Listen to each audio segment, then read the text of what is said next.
जी बार बार ये कहा जा रहा है कि हेट स्पीच पर सख्त कार्रवाई होनी चाहिए और अब जो है भड़काऊ इस तरह के भाषण होंगे तो बहुत सख्त कार्रवाई होनी चाहिए। बिल्कुल ठीक बात है, आपने भी कहा। मेरा सवाल ये है कि हेट स्पीच पर अब अगर और सख्ती से कार्रवाई होगी, तुरंत एक्शन होगा, तुरंत गिरफ्तारियां होंगी, तो फिर कहीं आने वाले टाइम में ये तो नहीं कहा जाएगा कि 99% या 90% एक ही धर्म के हैं, तो फिर सेकुलरिज्म खतरे में आ जाए या फिर ये सारी चीजें तो नहीं कही जाएंगी। फिर जो शायद कानपुर दंगे में हुआ, कहा गया 54 के 54 पकड़े सारे एक धर्म के निकल आए। रिया जी बिल्कुल नहीं, बिल्कुल होनी चाहिए, बिल्कुल कार्रवाई होनी चाहिए, क्योंकि कार्रवाई जब होती है तब लॉ सख्त होने लगता है ना, तब लोग अपने आप ठीक हो जाएंगे। प्रॉब्लम यह है कि लॉ सख्ती नहीं है ना, कभी कपिल मिश्रा जी तो कभी यटी तो कभी ओएसी, ऐसे लोग कुछ हर वक्त मजहब की बातें कर रहे हैं, हर वक्त एक दूसरे को गाली देते रहते हैं। ऐसे लोगों पे कार्रवाई होनी चाहिए, चाहे वो ओएसी हो और चाहे वो यटी हो, चाहे वो नुपुर शर्मा हो, हर लोगों पे कार्रवाई होनी चाहिए और सख्ती से कार्रवाई होनी चाहिए। ऐसे नहीं कि कार्रवाई अभी ऐसे नहीं कि एफआईआर हो गया, कार्रवाई का नाम और निशान नहीं है और केस दब गया, खत्म। यही तो होता आ रहा है इस देश में। अच्छा, तो ये एफआईआर के नाम पे सबको चुप करा दो, सबको चुप करा दो। असलियत देखिए। हाँ, बहुत अच्छी बात करी रिया जी। तो फिर जो कानपुर में जो दंगाइयों को पकड़ा गया, जो तो वो एक तरफा नहीं है, वो सारे 54 के 54 जो पकड़े गए सारे एक ही धर्म के हैं, तो फिर वो कार्रवाई सही है ना? वो ऐसा तो नहीं कि जानबूझकर पकड़ा जा रहा है, वो आरोप गलत है इसका मतलब। मैंने आपसे ये कहा, आपने नहीं कहा, जो आरोप लगाए जा रहे हैं वो गलत है। आप कह रहे हैं कि कानपुर में अच्छी कार्रवाई हुई है। जो गलती करता है उसको रोक लगाना चाहिए। इनफैक्ट मैं आपसे ये भी तो कह रही हूँ ना कि उस चैनल पे, जिस चैनल ने उस चीज को अलाउ किया, उसपे भी कार्रवाई होनी चाहिए। आप कराइए ना रिया जी, मुद्दा होना चाहिए। काफी इन्फ्लुएंशियल है, आप सोशल एक्टिविस्ट हैं, आप कराइए ना एफआईआर। रिया जी प्लीज जाइए ना, आपकी भावनाएं अगर आहत हुई हैं बिल्कुल तो आप कराइए ना प्लीज रिया जी। बिल्कुल करूंगी हाँ, मगर प्रॉब्लम यह है कि गवर्नमेंट उस चीज को, एफआईआर उस चीज को आगे नहीं बढ़ने देता ना, क्योंकि आप लोगों पे सर पे आशीर्वाद है ना बीजेपी। आपने कोशिश करी रिया जी, आपने कराई, आप पे आशीर्वाद है ना, कोशिश करी आपने कराई एफआईआर। आप तो कभी मुद्दे पे बात नहीं करोगे, आप लोगों पे नहीं रिया जी, एक मिनट, आप ये पुलिस पर आरोप लगा रही हैं कि पुलिस ने एफआईआर नहीं करी। आप मुझे बताइए कहाँ का मामला है ये? आप गई और आपकी बात नहीं सुनी गई, कहाँ का मामला है मुझे बताइए आप। रिया, आप गई एफआईआर कराने? आज जो हो रहा है ना वो आप लोगों पे क्या हो गया, भाग क्यों रही है? मेरा सवाल है, आप कहाँ पे गई थी एफआईआर कराने? आप कहाँ पे गई थी एफआईआर कराने? मुंबई में गई और मुंबई में पुलिस ने एफआईआर करने से मना कर दिया।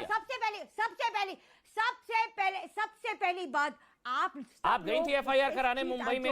ये मुझे बताइए कहाँ का थाना है भैया? शो देख रहा, पता लगे मुंबई के कौन से थाने के पुलिस वालों ने एफआईआर करने से मना कर दिया। कहाँ पे रिया जी, कहाँ पे हुआ ये? आपके चैनल पे करूं, टाइम्स नाउ पे करूं, करिए ना। अरे आप आजाद है भैया, भाई आप आजाद है। आपने कहाँ करी मुझे बताइए ना।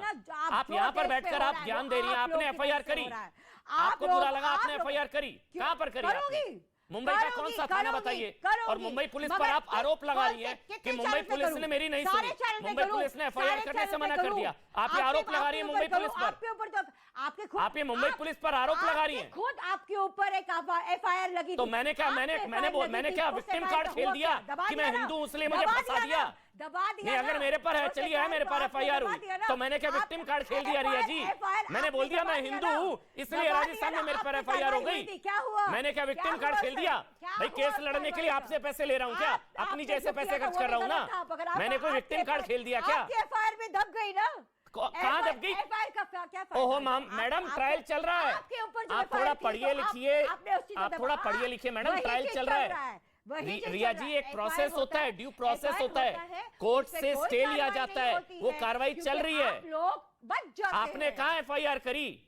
किस पे? आप पे नहीं, अभी आपने मुंबई पुलिस पर आरोप लगाया, वो आप बोल के जाइए। आप नहीं, गलत, आपने मुंबई पुलिस पर बहुत बड़ा आरोप लगाया है, आपने मुंबई पुलिस पर बहुत बड़ा आरोप लगाया। नहीं, मुंबई पुलिस बहुत ही कर्मठ पुलिस है, आपने मुंबई पुलिस पर आरोप लगाया कि मुंबई पुलिस ने मेरी एफआईआर नहीं करी।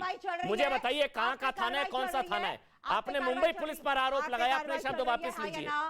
वो यहाँ पे आप मुंबई पुलिस पे आरोप नहीं लगा, आपने बोला मेरी एफआईआर नहीं करी मुंबई पुलिस ने, आपने बोला मेरी मुंबई पुलिस ने एफआईआर नहीं करी। रिया जी, रिया जी, आपने झूठ बोला। आप शब्द वापस लीजिए। मुंबई पुलिस की दर्जा जो है ना स्कॉटलैंड पुलिस से किया जाता है। मुंबई पुलिस पर आरोप मत लगाइए। मुंबई पुलिस पर आप गई थी, आप झूठ बोला। आपने झूठ बोला। आपने बोला कि मेरी एफआईआर नहीं करी, आपने झूठ बोला। आप अभी मुंबई पुलिस पर आप आरोप लगा कर ऐसे मत बोलिए। आप अपने शब्द वापस लीजिए। आप जाके कराइए ना एफआईआर, अगर आपको बुरा लग रहा है तो। आपने बोला मैं एफआईआर कराने गई, मेरी एफआईआर नहीं हुई। आपने झूठ बोला। आपने झूठ बोला। आपने मुंबई पुलिस पर आरोप लगाया। क्या हुआ? आप पहले ये बताया आपके एफआईआर की क्या हुआ? नहीं, पहले ये बताया आपके एफआईआर क्यों बताऊं आपको? कौन है आप? क्यों बताऊं आपको? आपको क्यों बताऊं भाई? कौन है आप? अरे वाह, कौन है क्यों नहीं? आप आपको क्यों बताऊं भाई? आपने मुंबई पुलिस पर झूठा आरोप लगाया आज। बताइए तो आप मुंबई पुलिस पर झूठा आरोप लगाया है। क्यों नहीं बताएंगे? सोच के बोला करिए। बताना जरूरी है। मुंबई पुलिस पर आप आरोप लगाएंगे पुलिस ने एफआईआर नहीं करी, या ना? तभी तो पता चलेगा कि न्यूज़ चैनल पे एफआईआर करने मैं केस का स्टेटस आपको दूंगा क्या? बताइए ना। मेरे लॉयर से मिलिए, उनसे बात करिए, मैं केस का स्टेटस आपको दूंगा क्या? और मुंबई पुलिस पर जो आरोप लगाया ना आपने, बताइए ना रिया जी, जो मुंबई पुलिस पर आरोप लगाया है आपने, वो अपने शब्द वापस लीजिए, माफी मांगिए। मुंबई पुलिस पर आपने बोला कि उन्होंने मेरी एफआईआर करने से मना कर दिया। आपने झूठ बोला। मुझे बताइए आप कौन से थाने में गई हैं? मुझे बताइए आप कौन से थाने में गई हैं? हाँ, मेरे जबान से निकला। अरे रहने दीजिए। कहाँ गई हैं? मैंने किसी पे इल्जाम नहीं लगाया। तुम पे कहाँ गई हैं रिया जी? चलिए छोड़िए, झूठ बोला था आपने।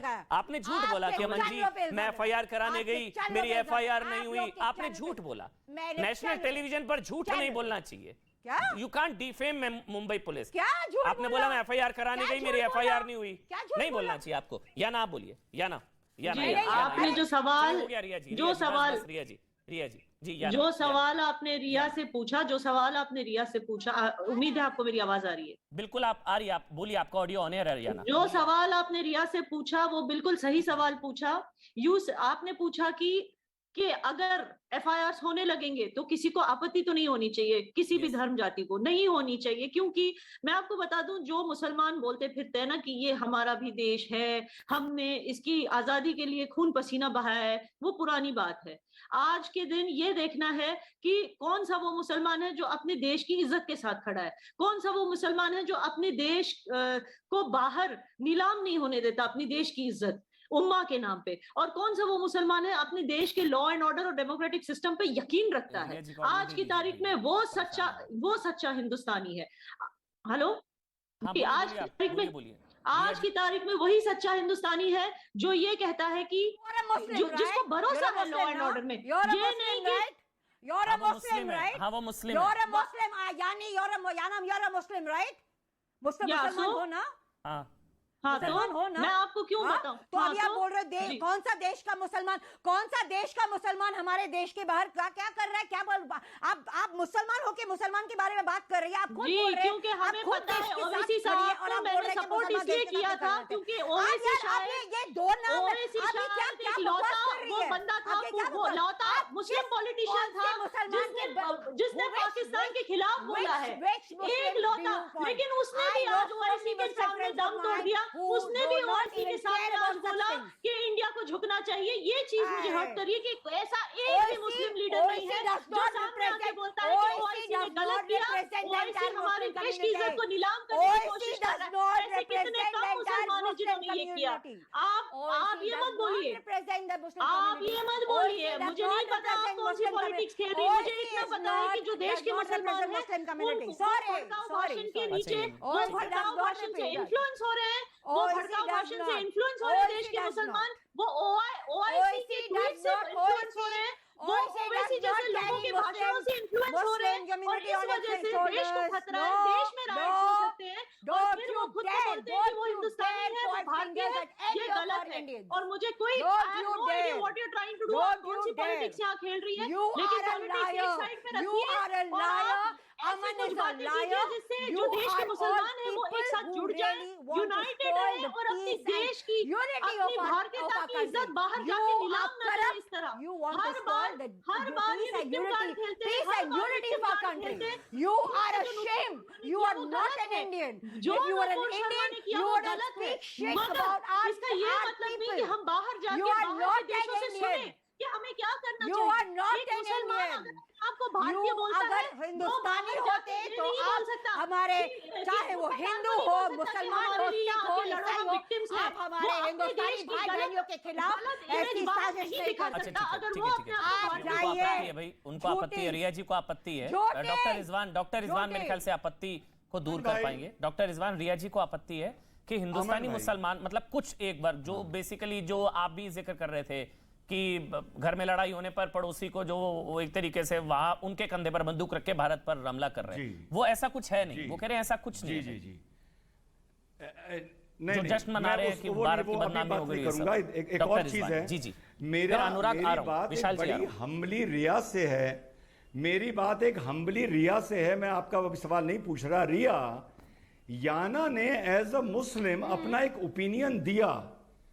Who are you to tell Yana what to speak as an Indian Muslim? Who the hell are you man? Who are you to tell Yana what to speak and what not to speak? Because I'm an Who are you? I'm an Indian. कौन हो Don't आप? first do not talk as Indian Muslim. I didn't say So Indian why Muslim. are you I said interfering in Indian. what Yana is First talk saying? like an Indian. Why are you interfering in what Yana is saying? You and Yana. Why are you You and interfering Yana. in what Yana is You saying? and Yana अरे Yana are की not अपनी are not मर्जी है, वो taking क्या are बोले? not the Who people the to hell are take you? to talk about You our are- Indian you know, Muslims. you- You have you no are looking right like a psycho because to you me. all You are looking like a called in psycho this to me. debate You know, like a only and psycho you are only to behaving. You are to behaving like destroy a the psycho. peace of our Understand? country. You and Yana You are looking are like a only psycho out to there me. to You destroy can't the take away peace our of our rights. country. तुम आप जैसे दूसरों के मुसलमानों हक की नहीं वजह छीन से सकते। आज कितने यार, सारे हमें- मुस्लिम लोग याना जो बोल रही है उसकी मर्जी है। रिया जी, दोनों because y'all don't speak you about gone inflation. hyper? Y'all Have don't you speak gone about hyper? inflation. Y'all Riya don't. जी Y'all only want to talk Riya about जी inflation. Doctor Y'all Rizwan only Ahmed और याना दोनों मुस्लिम हैं Medical health. और वो ये बात कह रहे हैं। About inflation. Y'all will not talk about Health. unemployment. You need medical Y'all are help, Riya. ashamed- y'all are Riya, you ashamed need of yourself. medical help. तुम जैसे लोगों को एक मिनट चुल्लू बस में बस बस पानी में अनुराग डूब और मरना विशाल जी, चाहिए। अनुराग तुम और लोग विशाल जी दोनों का एक कमेंट वाइंड अप करने से पहले अनुराग आप बोल लीजिए। अनुराग, फिर से वही सवाल, जैसे दंगाइयों पर एक तरफा कार्रवाई का आरोप आप लोगों ने लगाया, कल को हेट स्पीच मामले में ऐसे आरोप तो नहीं लगेंगे कि एक ही धर्म के लोगों को पकड़ा जा रहा है? ऐसा तो नहीं होगा ना? मैंने एक शब्दों में बोल दिया, अभी नहीं, शुरुआती से बोल रहा हूं। जब से बीजेपी की सरकार आई तब से बोल रहा हूं कि सरकार कम से कम ये जो नफरत की बात करने वाले लोग हैं उन पे कार्रवाई होनी चाहिए। लेकिन दिक्कत है कि जब नफरत की बात भारतीय जनता पार्टी जाति धर्म की राजनीति बंद कर देगी तो उनकी दुकान बंद हो जाएगी। इसलिए उनकी तो मजबूरी हो जाती है। पता नहीं क्यों भाई, अरे आप विकास की राजनीति क्यों नहीं करते? महंगाई बेरोजगारी के खिलाफ की उसकी राजनीति क्यों नहीं करते? इसमें भी डेवलपमेंट की राजनीति नहीं करोगे, जाति धर्म की राजनीति करोगे। कहीं वहां चले जाओ ज्ञान वापी खोजने, उससे मन नहीं बढ़ेगा तो ताजमहल चले जाओगे, उससे मन तो कुतुब मीनार चले जाओगे, लाल किला चले जाओगे। अरे क्या मजाक कर, आपको तो कहना चाहिए देश को आगे ले जाना है, हमको डेवलपमेंट की बात करनी है। बाकी धर्म की बात धर्मगुरु लोग कर लेंगे। हमारा धर्म राजनीतिक विषय नहीं है, हमारा आस्था का विषय है। ये हमारा आस्था है, लेकिन आस्था पे राजनीति कर रही है, हमारी चिंता की बात है। मगर ये ऐसा कहेंगे कि ज्ञान वापी ढूंढने चले जाएंगे तो वो थोड़ी भावनाएं, वो आस्था है, आस्था का सवाल है। ज्ञान वापी चले जाएंगे ढूंढने, वो आस्था का सवाल है। बीजेपी नहीं गई थी, 5 महिलाएं गई थी, बीजेपी का कोई लेना देना नहीं, ऐसे मजाक नहीं उड़ाना चाहिए। ज्ञान वापी का ऐसे ज्ञान वापी चले जाएंगे ढूंढने, हाँ जाएंगे भाई, महादेव विराजमान, आस्था है। विशाल जी आप बोलिए। विशाल जी आस्था का विषय है, विशाल जी समझ लेंगे। अमन जी जी बोलिए सर। समाजवादी पार्टी के प्रवक्ता से कहना चाहता हूं कि पर उपदेश कुशल बहु तेरे और जे अचरहे ते नर न घनेरे, ये तो है ना। तो उपदेश देने से पहले अपने आप में देख लेना चाहिए। अभी आप जाति और धर्म की बात कर रहे हैं।